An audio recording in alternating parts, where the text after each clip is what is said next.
आज हम सीटेट 2011 का पेपर डिस्कस करेंगे। 2011 में पेपर फर्स्ट टाइम सीटेट का कैसे हुआ। ये 1 से 5 तक का पेपर है, 1 से 5 तक का है सीटेट का। तो चलिए स्टार्ट करते हैं सीटेट का पेपर। ये 30 क्वेश्चन है, CDP है, child development and pedagogy. 30 question हम डिस्कस करेंगे। तो पहला क्वेश्चन हम लोग डिस्कस करते हैं। शिक्षा के क्षेत्र में पाश्चात्य शब्दावली की ओर संकेत करता है। शिक्षा के क्षेत्र में पाश्चात्य शब्दावली की ओर संकेत करता है। तो संकेत करता है शब्दावली का अर्थ हुआ और संकेत करता है। इसका अर्थ हुआ कि हमारा पाश्चर्य कैसा बनना चाहिए, हमारे पाश्चर्य में क्या क्या चीज़ें होती रहती है जिससे बच्चों का डेवलपमेंट हो। तो इसमें हमारा पहले क्वेश्चन का आंसर है ये बी आंसर है। विद्यालय का संपूर्ण कार्यक्रम विद्यार्थी प्रतिदिन अनुभव प्राप्त करता है। यानी ऐसा पाश्चर्य को ऐसा डिफाइन किया जाता है कि इसमें बच्चे का शरीर विकास हो। इसमें ये है कि पाश्चर्य शब्दावली विद्यालय का संपूर्ण कार्यक्रम होता है जिसमें विद्यार्थी प्रतिदिन अनुभव प्राप्त करता है। शिक्षा प्रशिक्षण की पढ़ाई की जाने वाली विषय वस्तु और मूल्यांकन प्रक्रिया, कक्षा में प्रयुक्त की जाने वाली सभी सहायक सामग्री। मतलब पाश्चर्य को इस तरह डिफाइन किया जाता है कि बच्चे का धीरे धीरे उसका विकास हो, उसका डेवलपमेंट हो। दूसरा क्वेश्चन देखते हैं।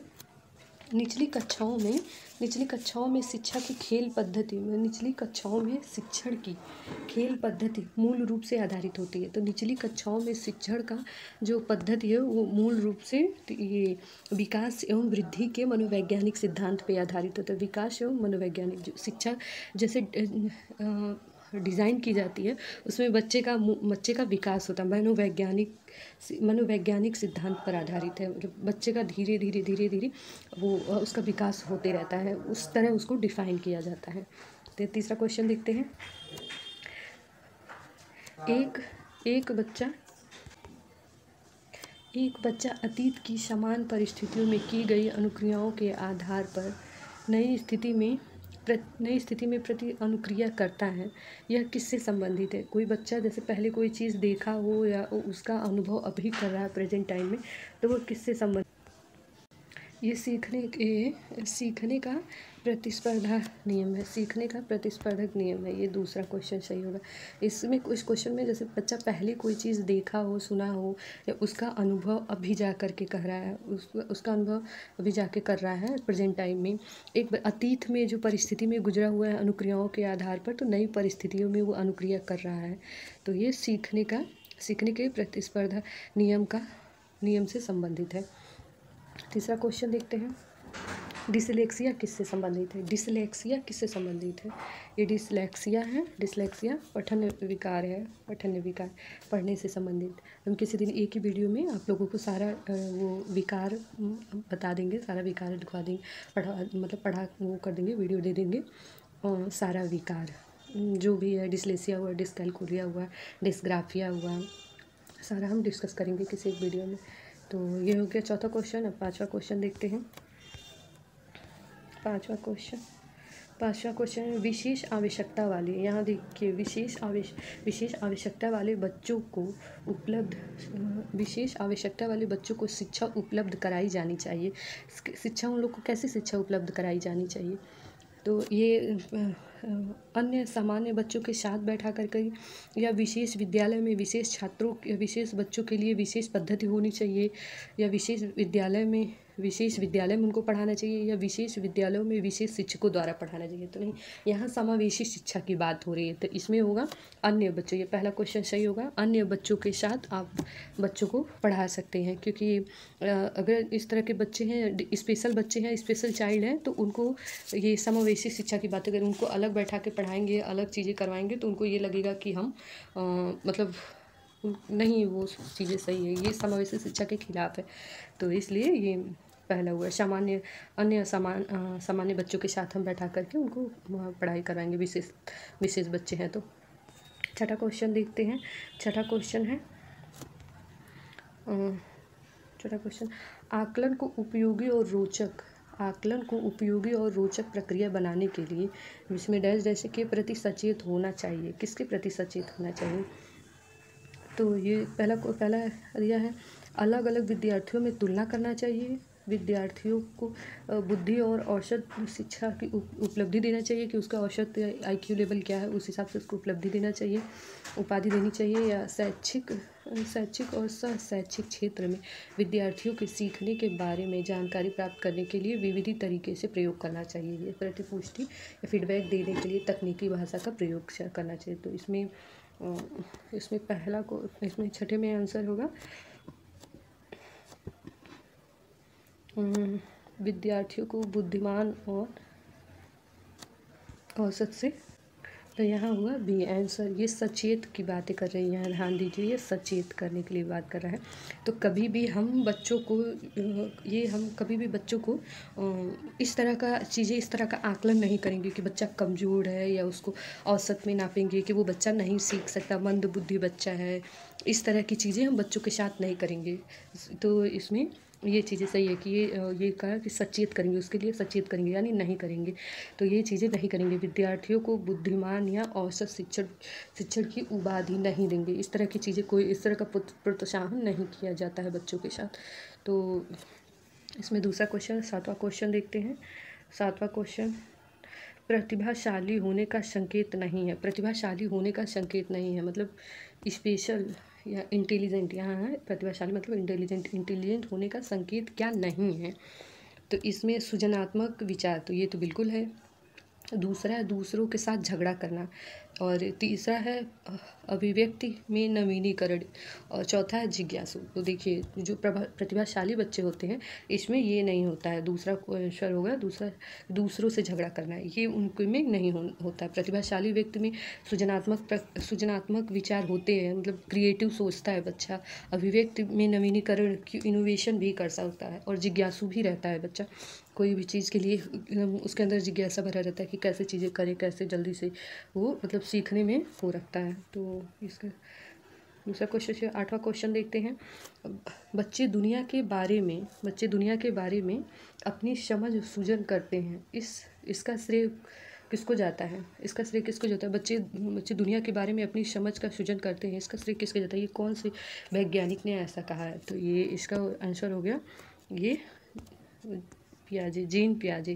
किसी दिन हम इन लोगों की सारी थियरी हम डिस्कस करेंगे, सारे वैज्ञानिकों ने कि जीन पियाजे ने क्या से दिया है, कोलबर के सिद्धांत, स्कैनर के सिद्धांत पर उनके सिद्धांत, हम सारे सिद्धांत डिस्कस करेंगे। तो इसमें हुआ 8वें क्वेश्चन का पहला आंसर।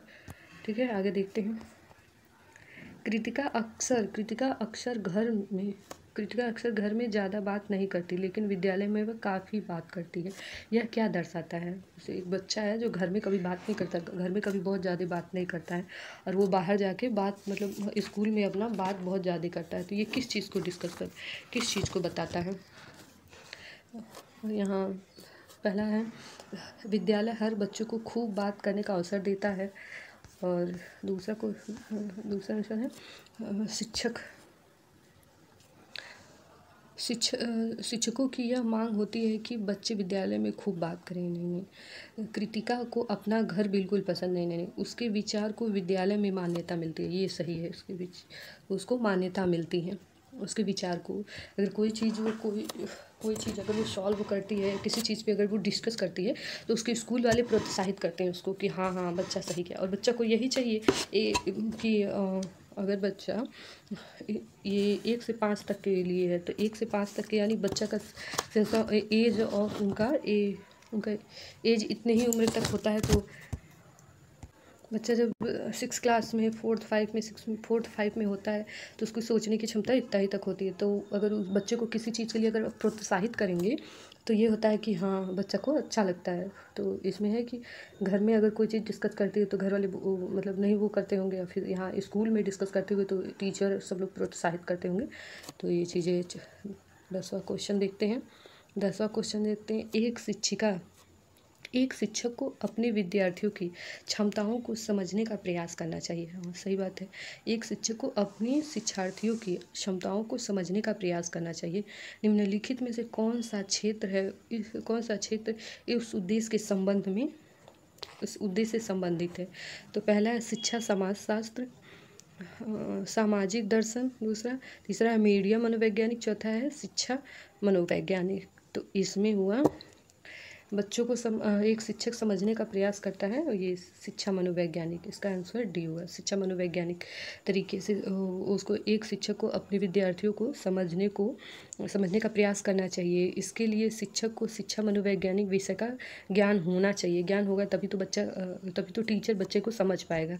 शिक्षा मनोवैज्ञानिक का ज्ञान शिक्षकों को छात्रों की समस्या का समाधान करके उसके उचित शैक्षिक निर्देशन देता है, उचित शैक्षिक निर्देशन देता है। पाठचर्या में बनाने में उचित अध्याय को विविध का प्रयोग करते हुए सामूहिक गतिविधि को समझने में मदद करता है। अंडरस्टैंडिंग ग्रुप हेल्प करता है। तो ये हुआ। 11वां क्वेश्चन देखते हैं। 11वां क्वेश्चन देखते हैं। सीखने की प्रक्रिया में अभिप्रेरणा है। सीखने की प्रक्रिया में अभिप्रेरणा है। शिक्षार्थियों को स्मरण शक्ति को मैप पहना बनाती है। पिछले सीखे हुए को नए अधिगम से अलग करती है। और तीसरा है शिक्षार्थियों को एक दिशा में सोचने के योग्य बनाती है। चौथा है विद्यार्थियों को सीखने के प्रति रुचि का विकास करती है। तो इसमें ये चौथा होगा कि वो रुचि उत्पन्न करती है सीखने के प्रति अभिप्रेरणा है, रुचि उत्पन्न करना। बच्चों में रुचि उत्पन्न करेंगे, बच्चे में अभिप्रेरणा, मोटिवेशन देंगे तभी तो बच्चा सीखेगा, सीखने में वो अपना ध्यान लगाएगा। 12वां क्वेश्चन देखते हैं। सीखना समृद्धि हो सकता है यदि, पहला है वास्तविक दुनिया से उदाहरणों को कक्षा में लाया जाए जिससे विद्यार्थी एक दूसरे से अंतःक्रिया करें और शिक्षक उस प्रक्रिया को सुगम बनाए। दूसरा है कक्षा में अधिक से अधिक शिक्षण सामग्री का प्रयोग किया जाए। तीसरा है शिक्षक विभिन्न प्रकार के व्याख्यान और स्पष्टीकरण का प्रयोग करे। चौथा है कक्षा में आवधिक परीक्षाओं पर अपेक्षित ध्यान दिया जाए। तो 12वें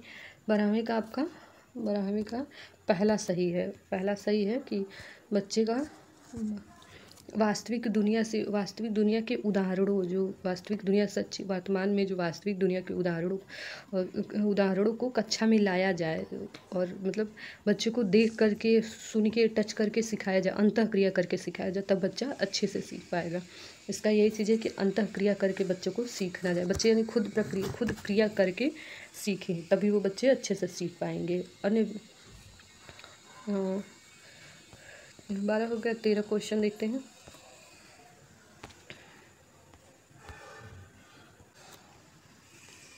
13वां क्वेश्चन देखते हैं। निम्न में से कौन से कथन को सीखने की प्रक्रिया को विशेषता नहीं माना जाता है? सीखने की प्रक्रिया को विशेषता नहीं माना जाता। तो इसमें पहला क्वेश्चन है शैक्षिक संस्था ही एकमात्र संस्था है जहां अधिगम प्राप्त होता है। और दूसरा है सीखना एक व्यापक प्रक्रिया है। तीसरा है सीखना लक्ष्योन्मुखी होता है। और चौथा है अन्य अधिगम भी सीखने की प्रक्रिया से संबंधित है। तो इसमें पहला क्वेश्चन 13वें का पहला सही होगा कि शैक्षिक संस्था ही एकमात्र संस्था है जहां अधिगम प्राप्त होता है। अधिगम के द्वारा बच्चा सीख सकता है। 14वां क्वेश्चन देखते हैं। 14वां क्वेश्चन 5वीं कक्षा के दृष्टिबाधित विद्यार्थी को 5वीं कक्षा में दृष्टिबाधित एक विद्यार्थी है, तो उसके अनुसार इसमें कौन सा सही होगा? तो पहला है को निचली स्तर के कार्य करने की छूट मिलनी चाहिए, को माता पिता और मित्रों द्वारा उसे दैनिक कार्यों को करने में सहायता की जानी चाहिए, के साथ कक्षा में सामान्य रूप से व्यवहार किया जाना चाहिए। और तीसरा है श्रेय की सीढ़ी के माध्यम से, मतलब सुनने वाली जो सीढ़ी होती है उसके माध्यम से सहायता उपलब्ध करानी चाहिए। या फिर चौथा है के साथ कक्षा में विशेष व्यवहार किया जाना चाहिए। तो इसमें से कौन सा सही है? तो इसमें से तीसरा सही है, तीसरा होना चाहिए। तीसरा के साथ ये बच्चे को के साथ कक्षा में सामान्य रूप से व्यवहार किया जाना चाहिए। और श्रेय की मतलब वो सुनने वाली जो सीढ़ी होती सुनने वाली जो सीडी होती है बच्चों को वो उपलब्ध कराया जाए, जिससे बच्चा आराम से सुन के सीख सके। 15वां क्वेश्चन देखते हैं। प्राथमिक स्तर पर एक शिक्षक में निम्न में से किसे सबसे महत्वपूर्ण विशेषता मानना चाहिए? सबसे महत्वपूर्ण विशेषता मानना चाहिए। सबसे महत्वपूर्ण विशेषता हुई कि बच्चे को प्राथमिक स्तर पर पढ़ने के लिए बच्चे में धैर्य और दृढ़ता, मतलब टीचर के पास धैर्य और दृढ़ता होनी चाहिए कि हम किसी भी तरह बच्चों को सिखाएंगे, बट सिखाएंगे उसमें पेशेंस होना चाहिए, धैर्य होना चाहिए बच्चों को सिखाने के लिए। 16वां क्वेश्चन देखते हैं। वह अवस्था जब बच्चा तार्किक रूप से वस्तु व घटनाओं के विषय में चिंतन करना प्रारंभ करता है। तो ये है पहला है संवेद व प्रेषक अवस्था, दूसरा है औपचारिक सक्रियात्मक अवस्था, तीसरा है मूर्त सक्रियात्मक अवस्था, चौथा है मूर्त असक्रियात्मक अवस्था। तो इसमें 16 का पहला क्वेश्चन, 16 का चौथा सही है कि बच्चा सीखने का यह अवस्था मतलब 7 से 11 वर्ष तक होती है, जब बच्चा किसी चीज़ को देख करके तर्क करने लगता है, सीखने लगता है, वस्तुओं को पहचानने लगता है कि ये गोल है, ये रेक्टेंगल है, इस तरह की चीज़ों को सीखने लगता है देख करके। 17वां क्वेश्चन है। एक शिक्षक अपने लोकतांत्रिक स्वभाव के कारण विद्यार्थियों को पूरी कक्षा में कहीं भी बैठने की अनुमति देता है। सीखने की अनुमति देना बैठने की अनुमति देना। कुछ शिक्षार्थी एक साथ बैठे हैं और चर्चा करते हैं, यह समूह पठन करते हैं। कुछ चुपचाप बैठे हैं, अपने आप बैठे हैं। एक अभिभावक को यह पसंद नहीं आता। इस स्थिति से निपटने के लिए निम्न में से कौन सी तरीके का सबसे बेहतर हो सकता है? कौन सा तरीका सबसे बेहतर हो सकता है? तो इसमें पहला, अभिभावक को प्रधानाचार्य से शिक्षक की शिकायत करनी चाहिए। और फिर यहाँ दूसरा क्वेश्चन दिया है कि अभिभावक को प्रधानाचार्य के अनुरोध करना चाहिए। तीसरा, अभिभावक को शिक्षक पर विश्वास व्यक्त करना चाहिए और शिक्षक के साथ सहायता पर चर्चा करनी चाहिए। चौथा, अभिभावक को उस विद्यालय में अपने बच्चों को निकाल लेना चाहिए। मतलब इसमें से कौन सा सही है? तो इसमें से तीसरा सही है कि अभिभावक को शिक्षक पर विश्वास रखना चाहिए और शिक्षक के साथ समस्या पर चर्चा करनी चाहिए, न कि अपने बच्चों को निकाल लेना चाहिए। 8वां है, सीखने के अंतःक्रिया सिद्धांत को किसने बढ़ावा दिया था?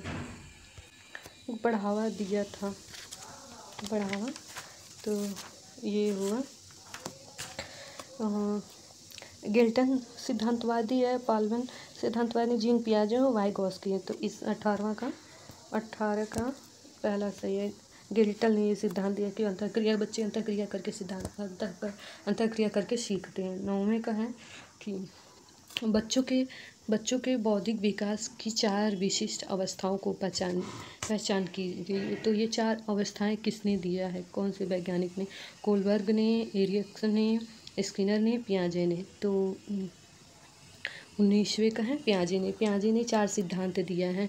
पहला सिद्धांत है इंद्रिय जनहित गामा या सेंसरी मोटर स्टेज हुआ। फिर दूसरा है पूर्व संक्रियात्मक अवस्था यानी प्री ऑपरेशनल स्टेज हुआ। फिर तीसरा है ठोस सक्रियात्मक अवस्था स्टेट। फिर चौथा है अनौपचारिक संक्रियात्मक, मतलब ये 4 अवस्थाएं दिए हैं जीन पियाजे ने। 20वां है निम्नलिखित में से किस अवस्था में बच्चे अपने समन्वयक समूह के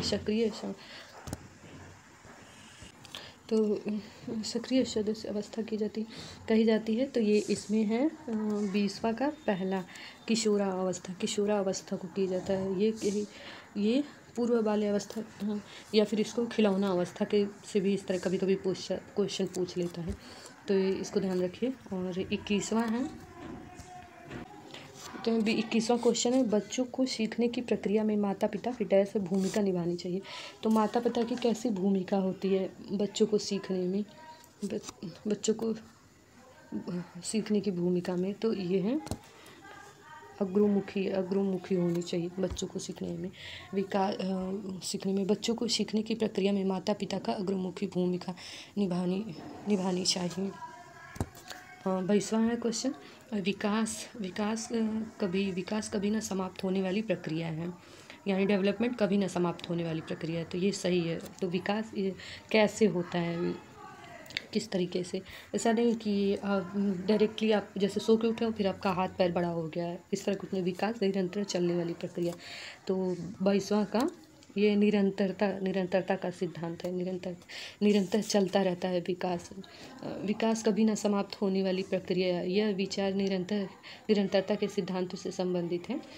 इस सिद्धांत के अनुसार विकास प्रारंभ से तीव्र गति से, मतलब जब बच्चा छोटा होता है तब तीव्र गति से बढ़ता है, किंतु बाद में मंद गति से फिर बढ़ना शुरू करता है, फिर धीरे धीरे बढ़ता है, और इस तरह तो ये निरंतरता का सिद्धांत है। और 21वां क्वेश्चन है, 23वां क्वेश्चन है, वह कौन सा स्थान है जहाँ बच्चे के संज्ञानात्मक विकास को सबसे बेहतर तरीके से परिभाषित किया गया है? तो इसमें से कौन सा स्थान है जहाँ बच्चे का संज्ञानात्मक विकास होता है? तो 23वां का ये है विद्यालय। 23वां का दूसरा है विद्यालय एवं कक्षा पर्यावरण। बच्चा स्कूल में और पर्यावरण से सीखता है, सीखने का संज्ञानात्मक विकास का सिद्धांत है। 25वां देखते हैं, 25वां क्वेश्चन देखते हैं। 24वां क्वेश्चन देखते हैं। निम्नलिखित में से, थोड़ा ये दिख रहा होगा, लाइट दिख रहा होगा।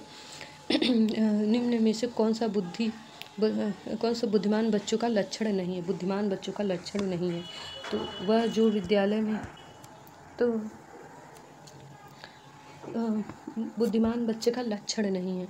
तो पहला इसमें वह विद्यालय पहला है वह जो लंबे निबंधों को बहुत जल्दी रटने की क्षमता रखता है।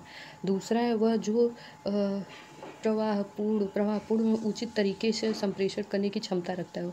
तीसरा है वह जो अमूर्त रूप से सोचने की क्षमता रखता है।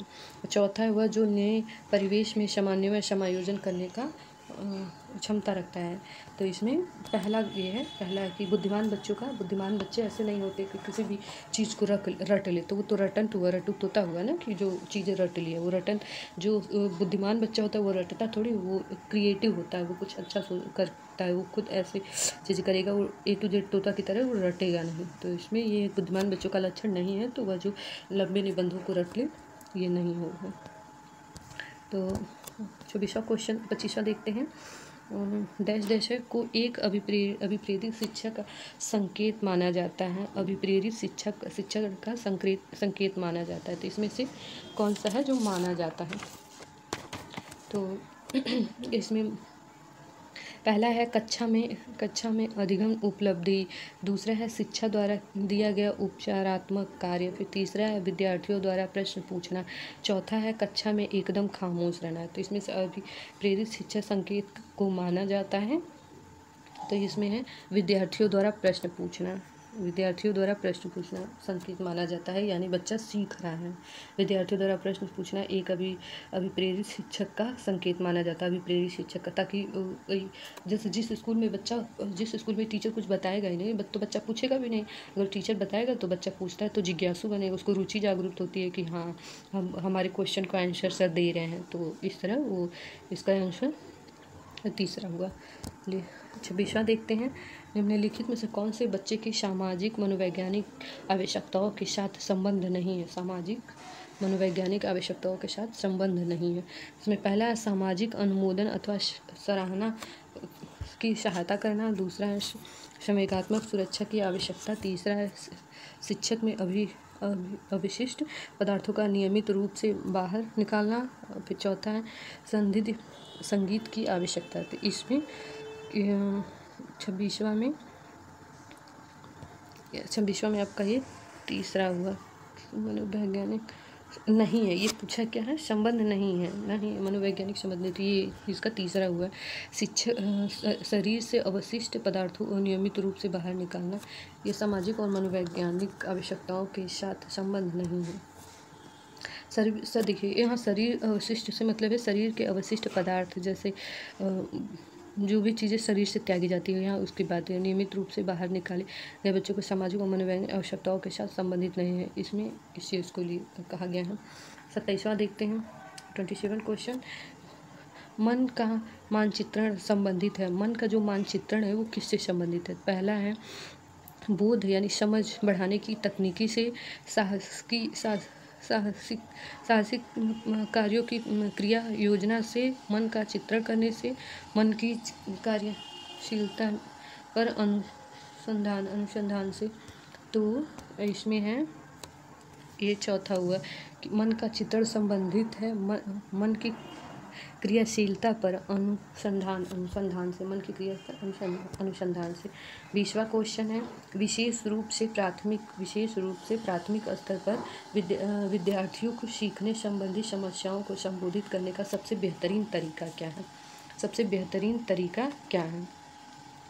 तो इसमें पहला है अक्षमता के अनुरूप विद्यार्थी पहला अक्षमता के अनुरूप विभिन्न शिक्षण पद्धतियों का प्रयोग करना, और दूसरा है महंगी चमकदार सहायता सामग्री का प्रयोग करना, तीसरा सरल और रोचक सहायक सामग्री का प्रयोग, चौथा है कहानी कथन पद्धति का प्रयोग करना।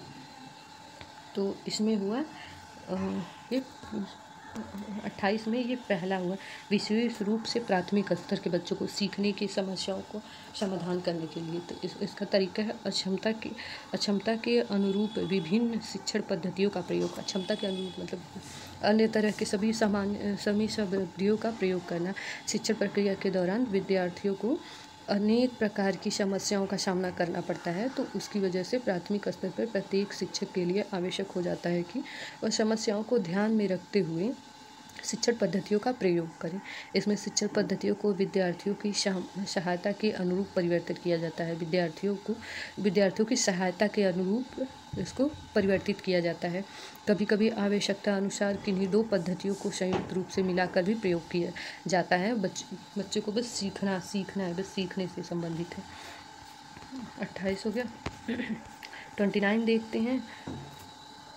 पियाजे के अनुसार निम्नलिखित में से कौन सी अवस्था में बच्चा अमूर्त संक्रियाओं के विषय में तार्किक चिंतन करना आरंभ करता है? इसमें पहला है